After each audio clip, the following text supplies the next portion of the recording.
राधे राधे, मैं हूँ नीलू चौधरी। मेरे चैनल ग्रहों की माया में आपका स्वागत है। देखिए, हम लोग कई बार ये गलती करते हैं कि जब हम फलादेश करते हैं तो सिर्फ राहु के भाव, गोचर, राशि को देखते हैं और नक्षत्र को तो हम बिल्कुल देखते ही नहीं, उसको भूल जाते हैं। यदि आप नक्षत्र को भी चेक करेंगे तो हमारा एनालाइज बहुत ही सटीक और गहरे रिजल्ट देता है। राहु एक ऐसे ग्रह हैं जो हमारे लिए नई तकनीक और इनोवेशन की बात करते हैं, जो हमारी लाइफ में हमें नए आयाम, उड़ान, मंजिल की तरफ लेकर के जाते हैं। क्योंकि राहु कलयुग के बेताज बादशाह कहलाने वाले ग्रह हैं, जो क्रांतिकारी बदलाव लाने का कार्य करते हैं। परंतु यही राहु हमारे जीवन में कलह उत्पन्न करना, जितनी भी नकारात्मक, नेगेटिव और तांत्रिक चीजें उन्हें बढ़ाने का ये काम करते हैं। राहु के डोमेन में आने के कारण राहु अगर जीवन पर कुदृष्टि डाल दें तो हमारा जीवन दर दर भटकने वाला होता है। और राहु देव की कृपा हो जाए हमारे जीवन पर तो यश, मान, सम्मान, नए ऊंचाइयों तक ये हमें पहुंचा सकता है। आज जो हम कलयुग में हैं, जो हम इस मॉडर्न एज में है, टेक्नोलॉजी की एज में है, उसमें राहु प्रधान है, इसलिए इन्हें कलयुग का राजा कहा जाता है। ऐसे राहु देव का जब किसी नक्षत्र या नक्षत्र के चरण में गोचर हो तो हमारे जीवन में अत्यधिक महत्व रहता है। और राहु जब शनि के नक्षत्र में है तो शनि से प्रभावित है, ये शनिवत है, तो एक वेग की भांति हमारे जीवन में बदलाव लाएंगे। और शनिदेव भी इस टाइम वक्र अवस्था में रेट्रोगेट है। तो चलिए जानते हैं कैसा रहने वाला राहु के नक्षत्र के गोचर का प्रभाव। यूनिवर्स में सब ग्रह अपनी अपनी कक्षा में घूम रहे हैं सूर्य के चारों तरफ। ज्योतिष शास्त्र में सभी ग्रहों का गोचर बहुत ही इंपॉर्टेंट होता है, लेकिन कुछ ग्रहों का गोचर हमारे जीवन बहुत से अच्छे और बुरे परिवर्तन लेकर के आते हैं। सभी ग्रह राशि परिवर्तन करते हैं, कुछ एक ही राशि में रह करके नक्षत्र परिवर्तन करते हैं और कुछ उन नक्षत्रों के चरण पर भी ग्रह परिवर्तन होता है और इनका रिजल्ट बहुत ही बेहतरीन देखने को मिलता है। राहु 16 मार्च 2025 तक इस नक्षत्र में ही गोचर करेंगे। वृश्चिक नवमांश में इन्होंने अपनी यात्रा पूरी कर ली। अब तुला, कन्या और सिंह इन नवमांश में रहने वाले हैं। मार्च 2025 तक राहु का इन नक्षत्रों पर प्रभाव रहेगा। उत्तरा भाद्रपद नक्षत्र डीप थिंकिंग, फिलॉसफी का नक्षत्र है। इसके स्वामी अहिर बुधन्य की भांति एक सी सरपेंट की तरह आपकी एनर्जी को कुंडलिनी में लेकर जाते हैं और डेप्थ तक जाते हैं। तो राहु आपको नई सोच, नई गति, नई दिशा, नई टेक्निक, नई टेक्नोलॉजी, काफी फिलोसफिकल नक्षत्र की तरफ जाने के लिए प्रेरित करेंगे। इस नक्षत्र का सबसे ज्यादा इफेक्ट इस नक्षत्र में जन्मे व्यक्तियों पर पड़ेगा। राहु शनि के नक्षत्र में है और शनि पर भी इसका प्रभाव रहेगा। और शनिदेव इस समय पूर्वा भाद्रपद नक्षत्र में वक्र अवस्था में है। देखिए, ये जानकारी मैं आपको चंद्र राशि के आधार पर दे रही हूँ, क्योंकि आपकी राशि का जो गोचर होता है वो 70% और जो यूनिवर्स में गोचर हो रहे होते हैं वो 30% आपके ऊपर काम करते हैं। तो इन सब का दोनों का योग मिलकर के 100% आपको अपनी लाइफ में इसका रिजल्ट देखने को मिलता है। राहु आपकी कुंडली के 7th हाउस में 16 मार्च 2025 तक गोचर करेंगे। ये गोचर आपकी लाइफ में बहुत से नए परिवर्तन, चेंज लेकर के आएगा। राहु 7th हाउस में है, मीन राशि में, लेकिन अब उत्तरा भाद्रपद नक्षत्र में गोचर कर रहे हैं और इसका रिजल्ट आपको अलग अलग देखने को मिलेगा। ये नक्षत्र आत्मंथन और पुनर्निर्माण करने वाला नक्षत्र है। उत्तरा भाद्रपद नक्षत्र के लॉर्ड अहिर बुधन्य और राहु का कॉम्बिनेशन आपके 7th हाउस में, ये आपकी लंबे समय से चल रही परेशानियों को हल करेगा। ये आपकी लाइफ में पॉजिटिव चेंज देने वाला है। राहु का गोचर 7th हाउस में और 7th हाउस से रिलेटेड समस्याओं को ये खत्म करेगा। तो ये आपकी आय के साधनों, सोर्स ऑफ इनकम में चेंज लाने का काम करेगा। आप नौकरी में है या व्यापार करते हैं या प्रोफेशनल आप काम कर रहे हो, तो जो समस्याएं आप लंबे टाइम से फेस कर रहे थे उनका हल होता नजर आएगा। यह कॉम्बिनेशन राहु और अहिर बुधन्य का आपको नए नए आइडियाज देगा, जिससे आप अपनी समस्याओं से बाहर निकलोगे।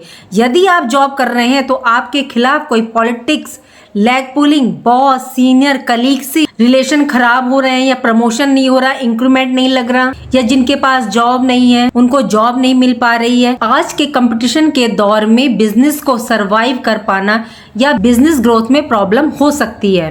तो इन सब समस्याओं से अब आपको राहत देने आए हैं राहु देव उत्तरा भाद्रपद नक्षत्र के 3य चरण में। ये योग आपके 7th हाउस में बना है। तो लाइफ पार्टनर के साथ, बिजनेस पार्टनर के साथ यदि आपको कोई डिस्प्यूट, वाद विवाद था तो ये खत्म करेगा, बल्कि इन रिश्तों में मजबूती प्रदान करेगा। देखिए, ज्यादातर ये कहा जाता है कि 7th हाउस में जो राहु का गोचर होता है वो साथी हो, मतलब आपका लाइफ पार्टनर हो, आपका जीवन साथी हो, बिजनेस पार्टनर के बीच मतलब थोड़े से लड़ाई झगड़े गलतफहमी को जन्म देता है। डेली इनकम को फ्लक्चुएट करता है। लेकिन इस योग के बनने से आपके अपने जीवन साथी बिजनेस पार्टनर के साथ रिश्ते मजबूत होंगे। राहु आपको मतलब माइंडेड बनाएगा, इससे आप अपनी डेली इनकम में बढ़ोतरी कर पाएंगे। चलिए जानते हैं राहु और चारों चरणों में आपको क्या फल देने वाले हैं। उत्तरा भाद्रपद नक्षत्र के 4 चरण होते हैं और राहु हमेशा वक्र अवस्था में गोचर करते हैं। राहु ने पहले चौथा चरण पूरा कर लिया, अब ये तीसरे चरण में प्रवेश कर चुके हैं। इसके बाद ये दूसरा चरण पूरा करेंगे, उसके बाद ये पहला चरण पूरा करेंगे। प्रथम चरण और चौथे चरण में राहु का गोचर लाइफ में संघर्ष और कठिनाइयों को लाता है। इसमें मतलब थोड़ा सा संभल कर चलना पड़ा, थोड़ी सी सावधानी रख के चलना चाहिए। दूसरे चरण और तीसरे चरण में राहु देव जबरदस्त लाभ देने का काम करते हैं। 8 सितंबर की रात तक राहु ने अपना चौथा चरण पूरा कर लिया है। देखिए 8 सितंबर तक राहु का गोचर कन्या राशि वालों के लिए ज्यादा अच्छा नहीं रहा होगा, क्योंकि चौथे चरण के स्वामी मंगल है। नवांश वृश्चिक राशि का है। वृश्चिक राशि आपकी कुंडली के थर्ड हाउस में राहु और मंगल की नेगेटिव एनर्जी का प्रभाव पड़ा होगा, क्योंकि राहु मंगल एक दूसरे के शत्रु हैं। तो राहु मंगल के इस कॉम्बिनेशन का प्रभाव आपके पराक्रम, पुरुषार्थ और आपके काम करने के तरीकों पर पड़ा होगा। छोटी छोटी बातों को लेकर एग्रेसिव होना, संघर्ष और चुनौतियां आई होंगी। इस दौरान स्टूडेंट्स ने गलत डायरेक्शन में फोकस किया होगा। जिनका एग्जाम इंटरव्यू था उसमें रिजल्ट देखने को नहीं मिले होंगे, क्योंकि आपका भाग्य भी साथ नहीं दे रहा था। तीसरे घर की दृष्टि आपके 9th हाउस पर पड़ रही थी, तो भाग्य ने तो डेफिनेटली साथ नहीं दिया होगा। लाइफ पार्टनर का स्वास्थ्य भी खराब हुआ होगा, बिजनेस पार्टनर से भी अनबन हुई होगी इस दौरान। चलिए अब बात करते हैं राहु आपके थर्ड चरण में किस तरह का फल देंगे। तो 8 सितंबर को राहु उत्तरा भाद्रपद नक्षत्र के तीसरे चरण में गोचर कर चुके हैं और यहाँ 10 नवंबर तक गोचर करेंगे। तीसरे चरण के स्वामी शुक्र हैं और नवांश तुला राशि का। तुला राशि आपकी कुंडली के धन भाव में है, यानी कि सेकंड हाउस। राहु और शुक्र मित्र हैं, तो राहु और शुक्र की पॉजिटिव एनर्जी कुंडली के धन के भाव में होगी। सेकंड हाउस धन का होता है, वाणी का, पैतृक संपत्ति का, आपके शौक का होता है। इस दौरान आपको सेकंड हाउस संबंधित सभी लाभ मिलेंगे। धन लाभ की दृष्टि से ये समय बहुत ही बेहतरीन है। शुक्र सुख, सुविधा, प्रेम, आकर्षण के कारक हैं, विवाह के कारक ग्रह हैं। इस समय घर में भौतिक सुख सुविधा के साधनों में वृद्धि देखने को मिलेगी। इस टाइम पीरियड में घर परिवार में सौहार्दपूर्ण वातावरण रहेगा। राहु के पिछले गोचर में जो प्रॉब्लम आपको आई थी, आपको उन समस्याओं का समाधान मिलना शुरू हो जाएगा। जीवन साथी से संबंध सुधरेंगे। लव लाइफ में कोई मतलब मिसअंडरस्टैंडिंग बनी हुई थी और चाहे बिजनेस पार्टनर के साथ, तो वो समाप्त होगी। राहु डीप अटैचमेंट के कारक है और शुक्र प्रेम प्यार के ग्रह हैं, तो इनका इफेक्ट आप पर देखने को मिलेगा। राहु का इंटरकास्ट मैरिज में सबसे बड़ा हाथ होता है। यदि आपका विवाह योग नहीं बन रहा था तो अब ये योग बनेगा। माता पिता का सपोर्ट नहीं मिल रहा था विवाह के लिए, तो स्वीकृति भी आपको मिलेगी। भाग्य का साथ तो आपको नहीं मिल रहा था, तो अब आपको भाग्य का साथ भी मिलना शुरू हो जाएगा। आपके रुके हुए काम थे वे तेजी से आगे बढ़ेंगे। इस दौरान बिजनेस ग्रोथ देखने को मिलेगी, डेली इनकम बढ़ेगी। शुक्र धन के कारक होते हैं। सेकंड हाउस आपकी वाणी का होता है, तो आपकी वाणी में मधुरता देखने को मिलेगी। राहु कूटनीतिज्ञ प्लेनेट है, तो आप अपनी प्रॉब्लम्स को डिप्लोमेटिक तरीके से हल करेंगे। राहु डीप अटैचमेंट के कारक होते हैं। धन के प्रति आपकी इच्छा बढ़ेगी और कहें तो ये थोड़ा सा मतलब ग्रीडी बनाते हैं। कैसे कि और आ जाए, मतलब इनकी लालसा इच्छा पूरी ही नहीं होती। आप अपनी वाणी बुद्धि अपने व्यवहार से डिसीजंस में आप अपने फाइनेंशियल मैटर्स को बढ़ाएंगे। कोई ऐसा डिसीजन लेंगे कि आपको बड़ा लाभ देगा फ्यूचर में। देखिए सेकंड हाउस से खान पान का शौक भी देखा जाता है और राहु तामसिक ग्रह है, तो इस दौरान आपको नॉन वेज, शराब, बीड़ी, सिगरेट, इन सब चीजों से, मद्यपान से दूर रहना है। यदि आप दूर रहेंगे तो इस टाइम पीरियड का आपको पूरा लाभ देखने को मिलेगा। 10 नवंबर को राहु उत्तरा भाद्रपद नक्षत्र के दूसरे चरण में प्रवेश करेंगे। यहाँ 10 नवंबर से लेकर के 12 जनवरी 2025 तक ये गोचर करेंगे। दूसरे चरण के स्वामी है बुध और नवांश कन्या राशि का, और कन्या राशि आपकी कुंडली में लग्न भाव यानी कि फर्स्ट हाउस में है और राहु और बुध मित्र हैं। राहु बुध की पॉजिटिव एनर्जी आपके फर्स्ट हाउस में। ये पॉजिटिव एनर्जी आपको सही निर्णय लेने की क्षमता, फैसले में वृद्धि करेगी। धन संबंधी मामलों में आपको सफलता मिलेगी। स्वास्थ्य में सुधार देखने को मिलेगा।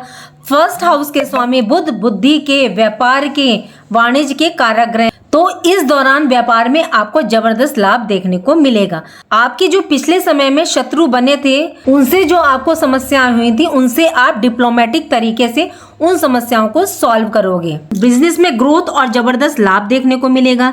जो इन्वेस्टमेंट आप करोगे उसके आपको जबरदस्त लाभ देखने को मिलेंगे।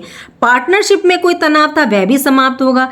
लव लाइफ के लिए भी अनुकूल रहने वाला है ये गोचर। कोर्ट कचहरी रिलेटेड कोई इशू थे तो वह सॉल्व होंगे। लोन ऋण लिया हुआ है तो उसके रास्ते खुलेंगे, जिससे आप अपना लोन उतार पाएंगे। जब टाइम फेवर में होता है ना, तो सब काम अपने आप सिद्ध होने लगते हैं, तो रास्ते स्वयं बन जाते हैं। बुध बुद्धि, व्यापार, वाणिज्य, व्यापार के कारक ग्रह हैं और आपकी पत्री में 10th हाउस के स्वामी हैं, तो आपकी आय के साधन बढ़ेंगे। कैरियर ग्रोथ देखने को मिलेगी, आय के स्रोत बनेंगे। आप इस दौरान ये सोचेंगे बुध की मदद से कि किस तरह अपने इनकम को बढ़ाया जाए, व्यय को नियंत्रण किया जाए। राहु विस्तार के कारक है।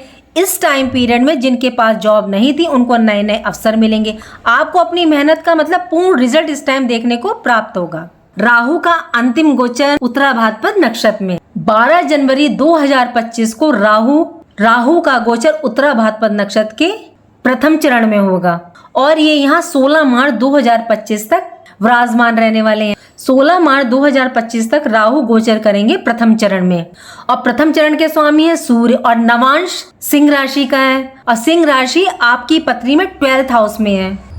थोड़ा सावधानी से संभल कर आपको चलना है इस दौरान, क्योंकि सूर्य और राहु शत्रु हैं। सूर्य और राहु की नेगेटिव एनर्जी आपके 12th हाउस में रहने वाली है, तो इस टाइम पीरियड में आपको अपने हेल्थ का विशेष ध्यान रखना है। ये घर खर्चों का, हॉस्पिटल का, आय से अधिक व्यय का होता है, तो इस समय आपको बहुत ज्यादा सावधानी रखनी है। जिन्हें heart problem, high BP, angina pain, migraine की प्रॉब्लम है, उन्हें खास तौर से इस दौरान ध्यान रखना है। आय से अधिक व्यय देखने को मिलेगा इस टाइम पीरियड में। राहु सूर्य नवांश में, सिंह नवांश में गोचर कर रहे हैं। सिंह राशि के स्वामी सूर्य होते हैं। सूर्य पावर, अथॉरिटी के कारक होते हैं। मान सम्मान, अहंकार, ईगो के कारक होते हैं। आपके अंदर उस दौरान चिड़चिड़ापन, वाणी में कर्कशता देखी जा सकती है। इसका नेगेटिव इफेक्ट आपके रिलेशन पर पड़ेगा। लड़ाई झगड़ों से बचिएगा। अपने ईगो को साइड में रखिएगा, अन्यथा कोर्ट कचहरी के मसले में भी आप फंस सकते हैं। सूर्य राजा होते हैं।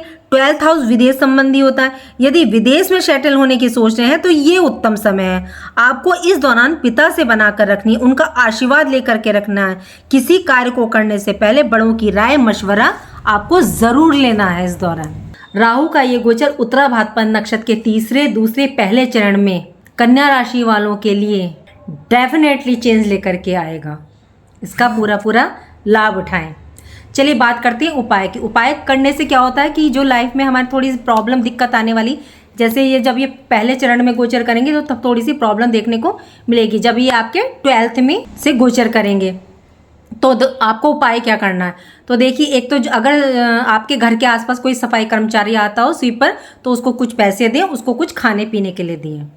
दूसरा आपको ये करना है कि दुर्गा स्तुति या दुर्गा सप्तशती का पाठ करें। आप घर में देवी की पूजा करें, मंदिर में जाकर करें, कोई प्रॉब्लम नहीं, आप कीजिए। और इत्र का दान जरूर कीजिए। इससे क्या होता है कि शुक्र जो है उच्च होता है। शिव है तो हमारी हर समस्या का समाधान है। शिवलिंग पर यदि आप जल चढ़ाते हैं, उसमें तिल, गुड़, शहद वगैरह डाल के, तो इससे राहु अपने आप शांत होता है। शिवलिंग पर वैसे भी सारी विघ्न बाधाएं टल जाती हैं। सूर्य को आपके लिए जल देना बहुत जरूरी है और मंत्र के द्वारा, मैंने कहा ना, हमेशा मंत्र के द्वारा जल दिया जाता है। ये उपाय कीजिए और इस गोचर का पूरा लाभ उठाइए। और उम्मीद करती हूँ कि जो जानकारी मैंने आपको दी वो आपको अच्छी लगी होगी, और अच्छी लगी हो तो मेरे चैनल को लाइक कीजिए, कमेंट बॉक्स में हर हर महादेव, राधे राधे लिखिए और मेरे चैनल ग्रहों की माया को सब्सक्राइब कीजिए। राधे राधे, जय माँ बाबा।